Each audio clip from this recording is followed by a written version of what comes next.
Two Quinnipiac teams are heading to the postseason. Will they make a deep run or exit early? Our analysts discuss the men's basketball team using song, and of course we have our final roars. Get comfortable. Bobcat Breakdown starts now.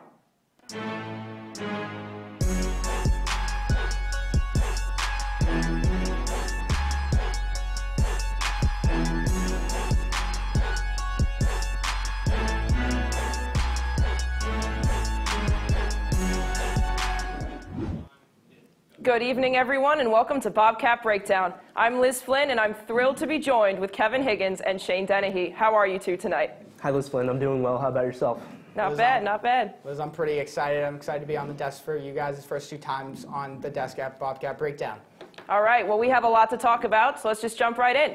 The men's soccer team concluded its regular season last Wednesday after defeating Monmouth 6-0. They're now sitting comfortably with an 8-1-1 conference record, and they start their playoff run on Thursday against Marist. Shane, as the men's soccer beat report, I'd like to start with you. Will this team win it all? Liz Flynn, I'm going to have to say yes. I think the men's soccer team does have what it takes to get it done this year. I've been immensely impressed with the amount of depth that they've had this year, how they've handled injury, Paulo Suarez getting injured, Simon Hillinger. Just their ability to handle these injuries and continue to charge forward in the MAC, which is such a tough conference, going a game every Wednesday, Saturday, has been unbelievable, including getting big results, tying at Fairfield, getting that big 1-0 win against Marist earlier this year at Marist. So I think they've handled the MAC conference soundly this year. You got Eamon Whalen, who just was unanimously named MAC Offensive Player of the Year this year. You have him back scoring goals again, and then Rashawn Daly has really gotten going the past 2 games as well, including the game winner over Marist. Yeah, I agree with you here, Shane. I think they've shown to be the most resilient team in the MAC all season. They've played in and won so many one-goal games, 11 to be exact, and they're 7-4 in those games. As you mentioned, Eamon Whalen, unanimous MAC Offensive Player of the Year, led the MAC in goals with 12, points with 27. Rashawn Daly tied for 5th in the MAC with 16 points. But one of the main reasons I think that they're going to win this year is Jared Mazzola. And if you look at the stats from Mazzola, even though he missed a few games with the injury, he led the fewest goals in the MAC and had the most saves in the conference, even despite missing those games. So I think if you can tie the top-ranked team in Fairfield on the road, then I think you can beat anybody. And maybe it'll take a little bit of luck, maybe some penalty kicks, but when it's all said and done, I do think this team will win the MAC championship. And I do think you commented there on Jared Mazzola. I think he's really been the surprise package of this team. Yeah. It's his sophomore year. He didn't get any playing time last year. Didn't start this season. They had Chris Jacovitas starting goal. It's his junior year. He started since day one, since he's gotten here. And Jared Mazzola has really made that net his own. And Absolutely. I've been really impressed. And I think he's going to be an important piece going forward for them in the MAC tournament. I agree. Well, guys, you both mentioned him, so now let's talk about Eamon Whalen. He's been hot all season long, but there have been some games where Coach Eric DaCosta has chosen not to start him. Whalen didn't start the last meeting between Quinnipiac and Marist, but the Bobcats still came away victorious. Kevin, should DaCosta start Eamon Whalen or have him come off the bench? Gotta start him. Gotta start him. I understand they benched him in the regular season to conserve his minutes a little bit, and I'm sure the coaching staff and the training staff was still a little concerned after the injury last year. But you can sub him out to start the second half if you'd like and get him maybe fresh to start the second half of playoff games. But isn't this why you conserve the minutes? Isn't this why there are games in which he doesn't start or doesn't play a lot of times? This is the playoffs. This is what it's all about, and your best players have to be on the field as much as possible. And Eamon Whalen isn't just Quinnipiac's best player, he's the MAC's best player. And you have to start the best player in the conference, in my opinion, and ride him to the title. Yeah, Kevin, I couldn't agree more. I think it's an absolute no-brainer thinking you've got to start Eamon Whalen. He has to. He's, like you said, he's leading the conference in goals with 12, Offensive Player of the Year. He's got it all. He has to be in the starting 11. He just has to be. He is the most important player going forward for Quinnipiac, and he's going to be the one who's going to lead this team to victory during the playoffs. And he's their go-to guy. He's been combining well all season with Rashawn Daly up front, and that combination's really gotten going again after 2 years where Eamon Whalen was on the bench. So with Eamon Whalen missing a lot of that, really struggled with injury last year. He didn't play the Marist game this year, but like you said, he's actually gone stretches this season where he's been rested in games, really not played. But he definitely has to start and get a lot of significant minutes this year. All right, guys, well, we're just going to have to wait until Thursday to find out what DaCosta's decision is there. Moving from one field to another, the rugby team's preparing for the NIRA playoffs this weekend. The team's regular season finale against Army West Point was canceled, which means that this team has not played a game since October 20th. Shane, is this long layoff going to help or hurt them going into the playoffs? Liz, I'm going to have to say that this little layoff that they've had is going to help them. I think they're a very young team, don't have a lot of older.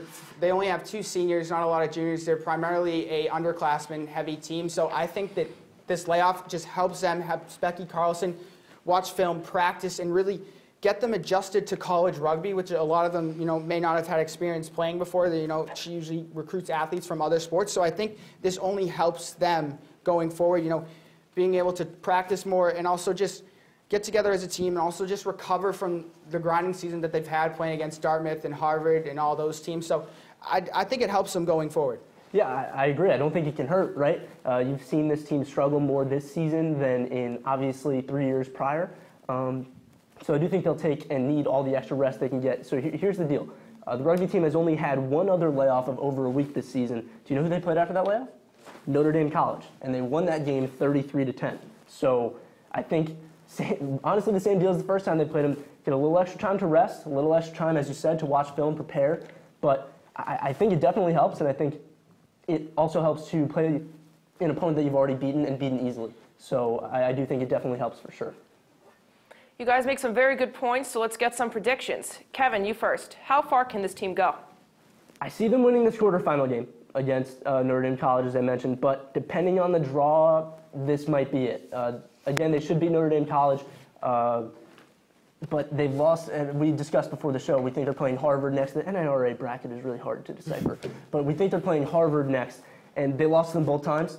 During the regular season, they lost 32-19 the first time, a little closer the second time around, 24-21, but you've already lost to a team twice. In my opinion, it's hard to believe that the third time would make anything very different. Yeah, I'm going to have to agree with you there, Kevin. I definitely think that although Notre Dame College, that should be an easy win for QU at their home field where they had so much success. So I think they'll be able to handle that, like you said, coming off, a nice little break right there, get some film going, get some practice going. So I definitely think that'll help them.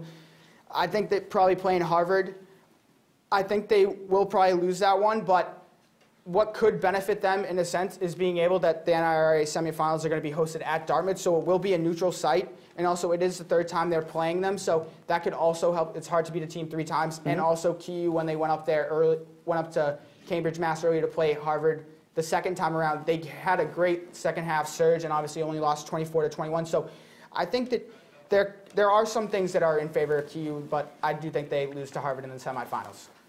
Good stuff, guys. Now let's move from the field up to the ice. After defeating Harvard for its 6th straight win, men's hockey snapped its streak on Saturday after losing to Dartmouth by a score of 5-1. Kevin, you attended both games this weekend, so I'm going to ask you first. What is this team's biggest flaw right now? Well, I think it's taking penalties. The penalty kill in and of itself isn't that bad. We had our own Tom Krasnowski go on Sports Pause yesterday and mention it's about 80% over the last 2 years and 80% this year, exactly 21 for 26. But 26 penalties in 7 games. That's very problematic, almost 4 a game. Obviously 10 alone in their last game versus Dartmouth, which is just unacceptable. And if you're constantly exerting energy on the penalty kill, you won't have as much energy and efficiency at full strength or on the power play. So I think discipline is what separates the good teams from the great teams. And if this team wants to be great, they need to clean it up. Yeah, no, I have to agree with that, Kevin. I put youth and discipline, I think, with the 12 new freshmen, just that's something that goes hand in hand, but just the penalties just can't happen. You cannot be putting yourself down in these situations, 5-on-3s, 5-on-4s. It just can't happen. You're just making it easier for your opponents to score goals, and that's just something that this Quinnipiac team can't do. And I think that they really need to clean up and start focusing and get back to their identity. And like you said, the 10 penalties against Dartmouth, you just can't have that because the ECAC hockey conference is so talented, and these teams like Dartmouth will be able to capitalize on these opportunities despite them being one of the lesser teams in the conference. But all teams will be able to usually capitalize on these, and there's no reason to be handing these free opportunities on your team like that. Absolutely. So down 4-1 with about 10 minutes remaining in the third period, Coach Rand Pecknold decided to pull his goalie for the extra attacker. This led to an empty net goal for Dartmouth to extend their lead. Was this the right move? Shane, what do you think? Liz, I do think it was the correct decision to pull a goalie right there. Keith Petrozelli, you're giving yourself a 2-man advantage, and what's easier than that? A 6-on-4. You're already down 4-1. you're just going for broke at this point. There's no reason to not even take that opportunity. There's only 10 minutes left in the game, so you might as well take that opportunity when it's given to you and make it even easier and try and keep the puck in the Dartmouth zone. Unfortunately, they weren't able to, but I think you take the opportunity when you get it. Brant Pecknold has made this decision in the past, so he's not shy of doing that. So I agree with the decision to do that. Give yourself a better opportunity to score a goal when you're only down 4-1. Yeah, that's going to be a hard no from me, Shane. Brent Pecknold doing his best Patrick Y out there. I get it. You're down, obviously, 3 goals, 10 minutes to go. But it's on the power play. And I understand you want a 2-man advantage when you already have 1 on the power play. But on power play, you're giving the other team no repercussions for chucking the puck down the ice. With the goalie pulled, they can just try for long shots as much as they want, and they're not going to get called for icing. And it took, 10 seconds? Literally, they lost the face-off, Dartmouth made a few passes, and then just a long shot right down the ice with no repercussions whatsoever for an icing or anything like that, and the game was sealed. That was the nail in the coffin right there. I like the idea in general, but not when you're on the power play. I mean, but they're not really high-opportunity shots. I mean, if you're taking shots from your own zone down the ice, what's that, 70, 60 feet? Like, how often are those going to get? How often do you see those go in? Are they? Well, I saw it go in on Saturday night. Yeah, yeah. So, What's the likelihood of that happening, though? That's really not that likely that will happen. I don't think it's a smart idea. It happened. It was a fluke. Like, it went in, okay, but you still take the opportunity. You take the risk. It's not a high-opportunity shot. Yes, it's slightly open, but it's 60 feet down the ice. How many would you hit? How many would you hit? I can't skate. I'd hit none. You said, yeah, you hit none. ECAC players, they're better than us. It's Dartmouth, though. Come on. I think you take the opportunity. We're going to agree to disagree on this. All right. Well, Brant Pecknold is known for doing that. This is not the first time he did it against Dartmouth, so he must think it works. So we'll just kind of have to see how the rest of the season goes from there. So we're now going to take a short break so the guys can warm up their vocal cords from Lyrical Genius, Final Roars, and more. Don't go anywhere. Do you like debate? That's a converted relief pitcher making the start because it was a doubleheader. You got no hit by a relief pitcher. You can't tell me that's not embarrassing. Analysis. You can see his stance, his positioning right there is excellent. And a side of entertainment. Is he right or is he crazy? Well, we all know the answer to that. He's a bit crazy, but I gotta say, Then join us on Bobcat Breakdown. From the court to the ice to here on the diamond, we'll discuss everything you need to know about Quinnipiac athletics. Bobcat Breakdown, Tuesdays at 9:30. Welcome to the WQAQ Morning Show. Dan Ball and Emma Spagnolo joining you here from the QAQ studios in Hamden. And Emma, it is that time of year again.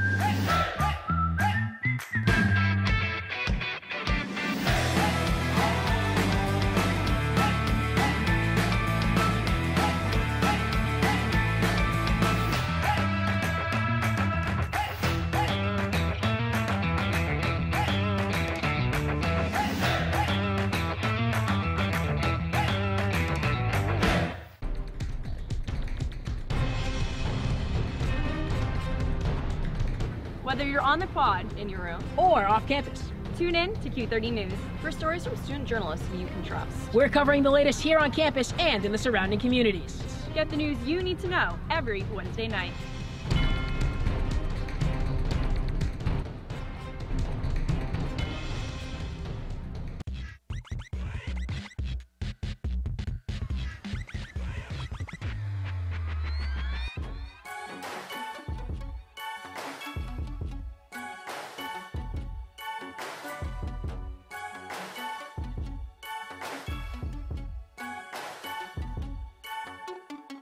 From Hamden to Hollywood, we are your source for entertainment news.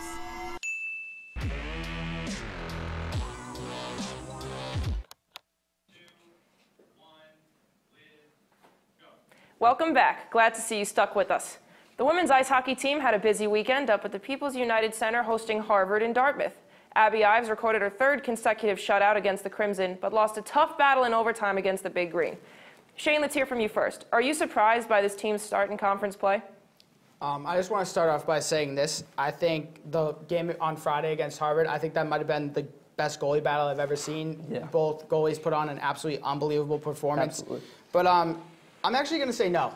I don't think I am surprised by this performance. I think they played a really tough out-of-conference schedule against Ohio State, who's now 3 in the country, Maine, Vermont up there. But they've had their first 4 conference games have been at home against teams that were picked to finish below them in the coaches poll, in the preseason coaches poll. So I'm really not surprised, and they bring back a lot of experience. You got Melissa Samoskevich, Kenzie Prater, Abby Ives, Katie Tabin, Taylor House is coming back, Alexia Gia has really emerged. So I'm really not surprised at how this team has started. Obviously, a little unfortunate against Dartmouth with, just a quick goal by Dartmouth after Quinnipiac scored, and then a poor rebound control by Abby Ives. But I'm really not surprised by how they started. They've had the home ice advantage. They've played a lot tougher teams out of conference. So I'm really not surprised against, playing a little lesser ECAC teams like Yale, Brown. So yeah, I was surprised a little bit. And you mentioned it, the tough out-of-conference schedule, as you said. Now a top 5 team in Ohio State, another tough team in Maine, swept both times. But after they tied Vermont in 2 straight games, I really wasn't sure how good this team was going to be. So I was pleasantly surprised that they beat teams that they were supposed to beat, in teams like Brown and Yale and Harvard, who all finished below them in the ECAC last year. But you mentioned the Dartmouth game. They're better than Dartmouth, and it's really important to not lose those games. But at the same time, to switch sports a little bit, men's soccer lost to Iona this year. These games happen. Sometimes you're not always going to be on your A game. No one goes undefeated, right? But I would say, yeah, I agree with most of the points that you made, and I was pleasantly surprised with this team start. And you said her name before. Captain Melissa Samoskevich was not in action for Quinnipiac this weekend since she's currently representing Team USA for the 2018 Four Nations Cup. In her absence, the team's only scored 3 goals. Kevin, do they have enough offensive depth without their captain?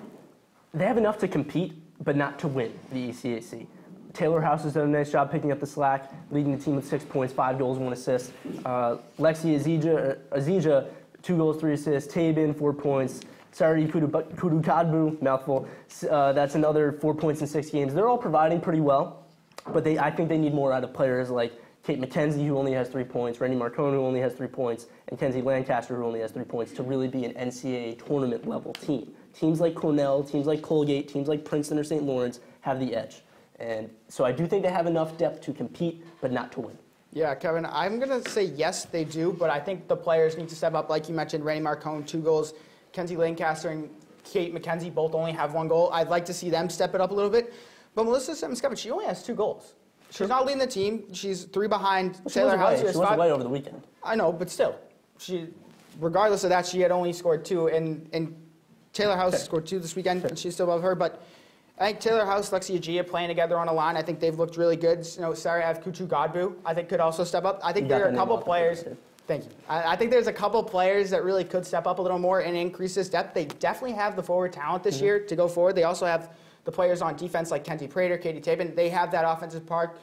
Courtney Vorster, Zoe Boyd have really shown that. Vorster especially early on this season. I really like what she offers on the offensive and defensive side. So I think Quinnipiac does have the depth. Just a couple players need to step up as they go forward, as Quinnipiac goes forward in ECAC hockey play. All right, guys, now we're going to take a short walk next door to the hardwood. Men's basketball starts up this weekend, and we have Brian Schwartz and Josh Silverman up at the arena for a season preview. Brian, Josh, take it away.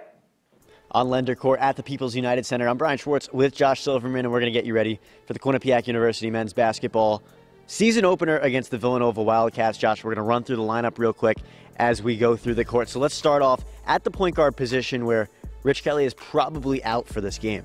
Yeah, Brian, I mean, I was told week to week, and, that's why I tweeted out. He was on crutches today when we saw him, so he's probably not suiting up. We don't know. There's been no confirmation, but I think the safe bet is that he's not playing against Villanova. Rich Kelly probably out. That means Savion Lewis probably slots in to that point guard spot. Yeah, so Savion, we'll bring it around the court. So Savion, starting at the point, what he's really good at, he's so quick, he's so athletic, so he might not be the passer or the shooter that Rich Kelly is, especially Rich in his second year playing college ball would be even better at those attributes. But Savion Lewis is so athletic. I mean, we've seen him practice some of the things he's done. He's picked Rich's pocket a couple of times, so I'm excited to see how, as a freshman, how he will take the reins, assuming he starts at the point guard position. He's very quick, so it'll be interesting to see how he matches up against some of those Villanova players. Moving over to the 2 spot, it's probably Travis Atson that's going to start there. Coming from Tulsa, he was out last year as he redshirted due to the transfer rules. What do you expect to see from him this season? Well, another person with crazy athleticism, and we're going to say about a couple more players on the lineup, but he's a great shooter, and of course, what we can see from him, again, is only from practice. But what we've seen from Travis Atson is a player who can really do it all. He can drive to the basket, he can shoot from all different places on the court. So he's someone that the Bobcats at the 2-guard position will be someone they lean on heavily. A couple more players filling in there. Aaron Robinson. Andrew Robinson will also be at that 2 spot. Yeah, Andrew, I mean, that's someone that I picked last year as, one of the best players on the team. Andrew's knocked down from anywhere on the court, so anything he can add to this team, any minutes he gets are all good minutes for the Bobcats. Both leaders on the team, on and off the court. It should be interesting to see how they fare on Saturday at the Wells Fargo Center in Philadelphia. For Josh Silverman, I'm Brian Schwartz. For more coverage on the Quinnipiac men's basketball team, check out Q30TV.com. Nice job, guys. You already heard about the guards on this team, so be sure to check out the whole feature on Q30TV.com to hear Brian and Josh's analysis on the forwards and the bench. You loved this segment, so we brought it back. It's time for Lyrical Genius. The guys are going to share one song lyric to describe the men's basketball team. Hope you two have been practicing. Kevin, let's hear it. Okay, well, I'm a little under the weather, so this is going to be more like spoken word poetry than singing. Okay. So I'm going to choose lyrics from Jonas Brothers' 2008 smash hit, Burnin' Up, peaking at number 5 on the Billboard charts. Here we go. Baby, who turned the temperature hotter? 'Cause I'm burning up for you, baby. And I'm burning up for you, QU men's basketball, because this team is going to be really hot this season. You have Cam Young, you have the Robinson brothers, Savion Lewis, Jacob Bergoni, Rich Kelly, Abdullah Bundu, the list goes on. This team is so deep and so talented, and I truly believe that they can win the MAC this season. Listen, the usual suspects in Ryder, Iona, Canisius, they're going to give them a little bit of trouble, but I think the Bobcats are deeper and simply more talented than any other team in this conference. Kevin, I love that. I'm going to have to go with my guy, Post Malone. I'm going to go with Better Now. You know I say that I'm not around. I only say that because you're not around. And you know what? I think that applies perfectly to the men's basketball team. Tom Moore, this should be him. And, 2 years now removed from where he was. And Quinnipiac, they're better now. They got Baker Dunleavy, second year at the helm. He's finally bringing in his recruits. He's got his two red shirts coming off that. You got Travis Atson, Kevin Marfo playing the big, replacing Chase Daniels. And now you got Savion Lewis, scored over 2,000 points, Mr. New York State basketball. I think he was primed and ready this year to make a deep run in the MAC tournament again. And this year, not going to be so surprising as it was last year.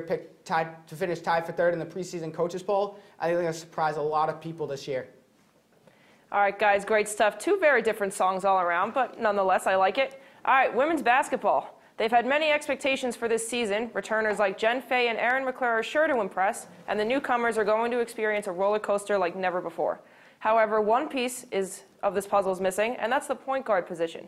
With Carly Fabry gone, players like Brittany Martin and Edel Thornton are her likely replacements. Kevin, are you confident in their abilities to replace Carly Fabry at the point?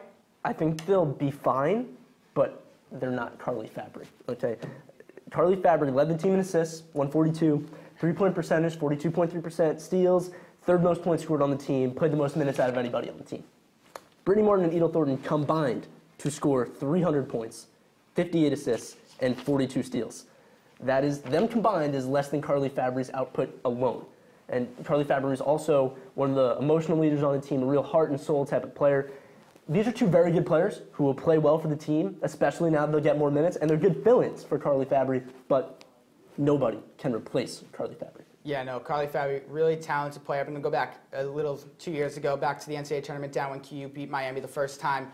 Miami's coach, Katie Meyer, said that Carly Fabry has the same moxie and is basically a mini Trisha Fabry out there on the court, because truly, Carly Fabry, one of the highest basketball IQs I've ever seen. Yeah. She's just so immensely smart, both on and off the court. And something I always watch for on the sideline, QU, when they blow out a team like they usually do in MAC play, they put in the less experienced players, and you have the starters. And I'd always see Carly Fabry, coaching the younger players, where they need to be. She was so smart. And as the year went on this past year, another player who kind of really picked this up, and the really people who got a lot of playing time, Edel Thornton, was doing the same thing.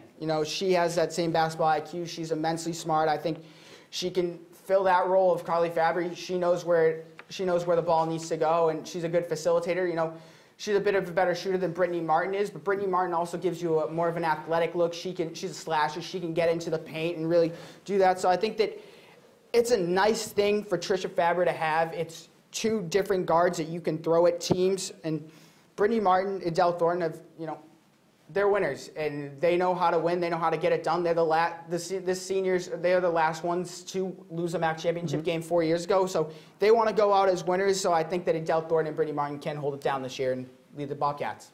All right, guys. Well, the season's right around the corner, so we will find out. We're going to take one more break, but when we come back, the guys share the games to watch for this week, and we hit you with our final roars. Stick with us.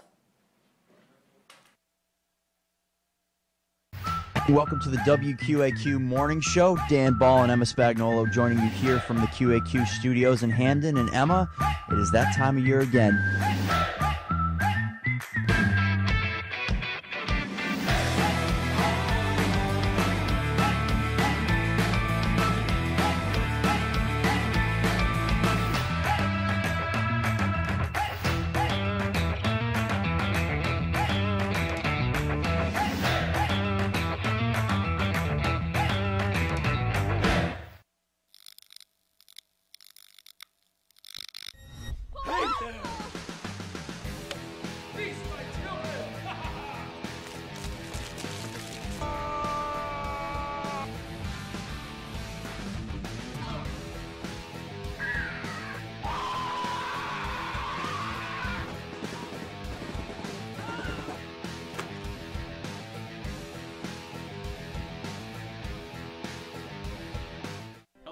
Tonight on Sandwich News, we will determine what makes a good sandwich and a bad sandwich.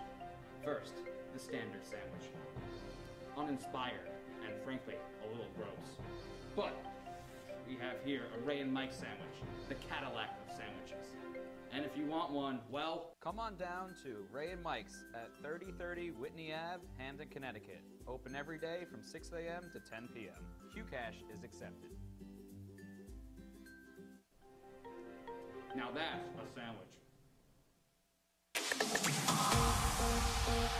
Let's get it going. Sports Pause starts right now. We start tonight with some basketball coverage. And here again, Aaron Robinson hits the shot of his life. I don't know what that celebration is, MJ, but I'm loving it. Is that Fortnite?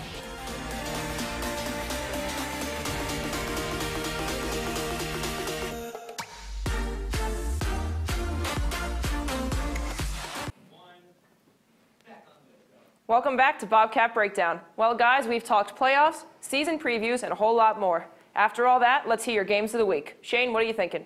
Listen, Kevin, I know we talked about it earlier. I got to say QU men's soccer versus Marist this weekend. This Thursday at 12 o'clock. It's MAC semifinals. QU's got a big opportunity. First home playoff game on their new facility, second year at this facility. So I think QU will be able to get it done this year and win the entire thing.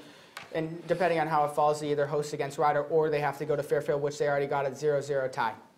Yeah, I'm going to go with men's hockey on Saturday versus Union. Obviously gotten off to a great 6-1 start, but they've only played one or two really good teams like BC and Harvard. This is their first real test. Union ranked number 12, Quinnipiac 13. It's going to be trial by fire for the Bobcats, and I'm looking forward to it. All right, guys, it is officially the moment you've all been waiting for. It's time for Final Roars. Kevin, what do you got? The Quinnipiac men's soccer team was not supposed to be this good. A team picked to finish fourth in the MAC preseason poll has shocked everyone this season with an 8-1-1 conference record, earning second place in a home playoff game on Thursday. Here's my message to you. Don't take this team for granted. QU has stars Rashawn Daly, Matthew Taylor, and Derek Parker all graduating this year. Eamon Whalen is only a junior, but I don't even know if it's possible for him to be better next season. Everything Eric DaCosta has touched turned to gold, but with so much talent to replace and so many close wins this season, regression might be on the table next year. So please, don't take this season for granted, and please, please, come to the game on Thursday at noon. The players and coaches deserve your respect. These magical seasons only happen a few times in the program's history. Don't miss out on it. It's finally the best time of year. College basketball season is officially back. Finally, for the first time in a long time, the Quinnipiac men's basketball team and the men's hockey teams are both competitive at the same time. Following a 6-1 start to the season, the student section for the men's hockey games is now being sold out once again. But they also expect that to be the case for the men's basketball team. Following a surprising run to the MAC tournament semifinals last season, the expectations around the program have only increased, with the Bobcats being picked to finish tied for third in the MAC preseason coaches poll with heightened expectations and the most talented roster in years, the men's basketball team. It will be interesting to see if the students will respond to the success that the men's basketball team had last season.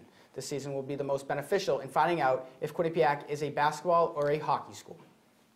You know the names Chase Prisky, Maria Pansari, Eamon Whalen, and Abby Ives. Some lead their respective leagues in points, a few were smashing records that were held before them, and others are such a dominant presence that they're always talked about. But what about the players who don't always make the headlines? Brandon Fortunato has 10 points this season, which is almost double the amount he had last year. Callie Oates never stops talking, whether she's up at the net or on the bench cheering on her teammates. Derek Parker is the last line of defense for a team with 4 shutouts on the season. Katie Tabin plays the power play and the penalty kill with talent in both her own end and the offensive zone. These players may not receive weekly honors or be in every game recap, but without them, their teams may not be where they are right now. Well, that is all the time we have for tonight. Kevin and Shane, I had a ton of fun with you guys, and thank you to all the producers and crew behind the scenes. Make sure to follow us on Twitter at Q30Sports and at QBSN, and check out our website at Q30TV.com and at theQBSN.com. From Kevin, Shane, and everyone else, I'm Liz Flynn. See you next time.